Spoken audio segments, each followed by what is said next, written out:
Hello there folks, and thanks for joining me today at my tying bench.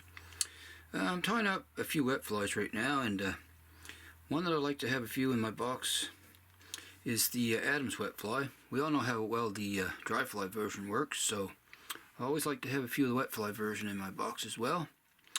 And so I'm going to bring you along with this one, or with me with this one today. I thought you might like to see this one tied up, and if you've never tied any, definitely put a few in your box for sure. Okay, so I'll get this little guy out of the vise here. We'll get a fresh hook in and I'll get started for you. Okay, and the hook I'm using is a 33.99 mustad wet fly hook. And I'm tying on a larger size, a size 10 for the video here. I tie them from a 10 usually down to like a 14. So we'll get that locked in the vise here. Okay, that's good. Alrighty, and for thread I'm using some denville 6/0 in black this time. Alright, first thing like we always do here, we'll get our thread base started, and I'm going to go about an eye length behind the eye here, just about an eye length. Okay, and we'll wrap back here, working our way to the end of the hook here. I'll just give that a little tug, snap that off. Alright, I'm going to come back to just about the barb there.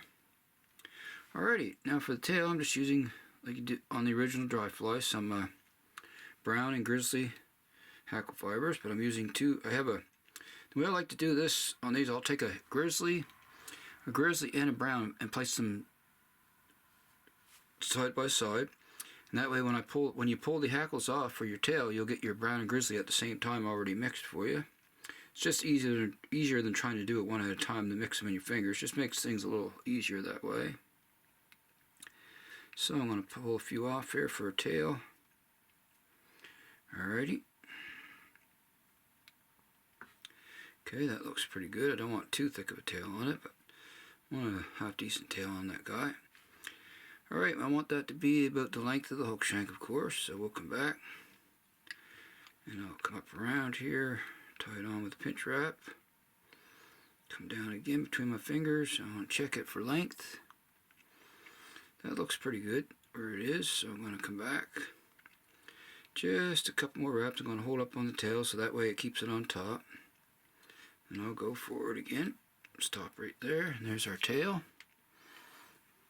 Alright, I'm going to snip that to where I want my body to end. Or just about there anyway. Okay. Now for dubbing, I'm using a dubbing that, for the dry fly, of course, you'd want to use a dubbing that is more buoyant. But for this particular fly, I'm using a dubbing that soaks up the water. It's called life cycle dubbing. It's a nymph dubbing. And I got some gray here, so I'm going to use this for the wet fly version. So if you have any dubbing that's, you could also use gray yarn too, like a strand of gray yarn as well. It soaks up the water. Any kind of dubbing that soaks up the water. I wouldn't recommend a dry fly dubbing is what I'm trying to say. Whoops, almost forgot. Put a little wax on the thread, because this dubbing doesn't, it's not like a cake pop dry fly dubbing. It doesn't adhere to the thread just easy like a kapok dubbing or muskrat or beaver. You got to put. I usually generally use a little bit of wax here on this particular dubbing. Okay, I'm going to form a noodle here and see if that'll finish it off for us. If not, you can always add more. That's the thing. If you don't get it in one noodle, don't ever worry about that part. Just keep going and add another noodle to it. That's all you have to do, folks. Okay, got a start on it there, so I'm going to add a little bit more. This stuff's pretty tacky. It works pretty well for this dubbing. Okay, I'm going to add some more here. Finish off the body. Okay. Okay, we'll wrap this up here and see where it takes us. I just want a little bit of a taper going up there. I just don't want a straight body. I want a little bit of taper towards the eye, so I do need a touch more. Matter of fact, here you can see I have a slight taper going on there, so a little tiny bit more dubbing. Not too much, folks. Just a little. I'll dub that on here. Get it nice and tight. Alrighty, so that should finish it up for us this time around. Okay, that looks pretty good right there. Alrighty, so there's our body. Just going to trim off some of that fiber. That looks pretty good, folks. You can see I got a slight taper going forward there. That's what you want to achieve. Okie dokie. Now for the hackle, same as the tail, I'm going to take the same two hen hackles here, the grizzly and the brown. And if you want it, you could take smaller hackles, appropriate size, and wrap them around as a collar and pull it down for a beard. If you wanted to do it that way, but this way is just quicker and you get the same effect this way. So I'm going to grab that one there is pretty much ran out, so I'm just going to grab two more that I have here, folks. And I'm going to pull off a few off of this guy for the tail here. Just bear with me. Alright, and I want the beard a little bit thicker than the tail for the throat here, so I'll pull off a few more than I would for the tail. We got that already mixed up there because we pulled them both off together. Alright, I'm going to hold that underneath, and I like mine to come back just past the hook point away, so I'm going to hold those underneath, bring my thread up between my fingers, make 2 or 3 tight wraps there, snug it down, check, that's about where I want it right there. So I'm going to turn my vise upside down here and come in with my scissors and snip the excess off here nice and close, like so. Got a couple more fibers there, one on that side. Okay, now I'm just going to tidy that up a little bit there. Okay, that looks pretty good there, folks. Come back a ways. Alrighty, now we're ready for the final thing, and that's our wing. And I just have 2 hen grizzly hackle tips here, placed concave side against one another here for our wing. Two here like this here. Okay, and I'm just going to place them concave side against one another. That's how you want to mount them on top. So I'll make sure I got my tips even here. Okay. I'll trim a little there. I'll check those. Okay, they look fine. Yeah. I want those to come back about usually halfway on the tail there. So I like to see, so right about there. If it's a little past half, don't worry about it, that's for sure.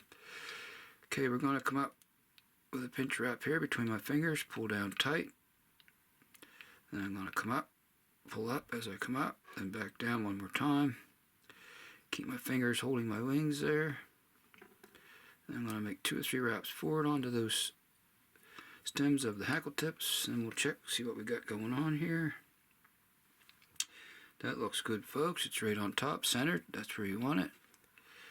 So then I'll take my scissors and we'll trim those tips off here nice and close. Just turn my vise there so I can get at it a little better. There we go. Get those out of the way. That looks fine. Now what I'm going to do is bring my thread right behind the eye, and then I'm going to work back towards the wing, cover up the excess wing material there, or the ends of the wing I should say. And there she be, and that's all there is to it. Very simple little wet fly with the Adams colors, and it's definitely a good little fly to have in your box. So we'll finish them up here. I'll get the whip finisher out, and we'll do a 4 or 5 turn whip finish on them. Finish them off. Okay, come in here. Alrighty. That's fine. Alright. Give it a little pull there, nice and snug. And snip that excess thread off there. Okay. Well, there we have it. It's a done deal, folks. Just gotta take some solar res now and put on the thread wraps. I like to use solar res on my wet flies most of the time. So I'll bring a little in here and we'll do the head of that fly. Alright. We'll just go around here, give it a little coat. Don't have to go too overly thick on it. I just like to have a glossy head on my wet flies and streamers, just makes them look good. The fish don't give a crap, but you know, we do. So alright, that looks fine. I see I got a little bit in my eye there, so what I'm going to do is I'm going to take a hackle stem and come up through there and clean that out before I cure that. Okay, I got one little spot there, folks, that I missed on the thread. I just like to cover it all though to make sure it's good and durable. Alright, that should be fine right there. Okay.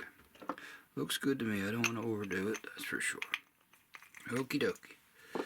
Now, I'm just going to, now, one little trick I'll tell you. If you use UV resin on the heads of your flies and you see how the wing is up, I don't mind the wing being up high like that, but if you want, which I do a lot of times on wet flies, you can hold, if you get a little resin on the front of the wing, just hold it down, cure it, and once you cure it, it'll put the wing down more closer to the body for you if that's what you want, just like so. Just a little trick if you don't want your wing too straight up in the air. So I like to do that a lot of times when I'm using hackle tips for the wings, so I just wanted to show you how to do that. Alright, so that should be fine. Doesn't take long to cure that bone dry. So there we have it, another size 10 Adams wet fly. Definitely, like I was saying, a good one to have in your fly box. So I hope you'll give this one a go if you have the materials and give it a try. So anyway, folks, like I always say, I appreciate you watching, and if this is your first time viewing my videos and you'd like to see more, hit that good old subscribe button if you wish. Appreciate that if you do. And throwing a like down too, that helps. And if you have any comments, put it down below. And if you have any favorite wet flies, put it down in the comments. I'd like to know if you have any favorite wet flies that you like to fish. I'm just curious what you have to say about that. I just like to hear from you. So, like I always say, until next time, folks, happy tying out there. I shall see you all again soon, and so long for now.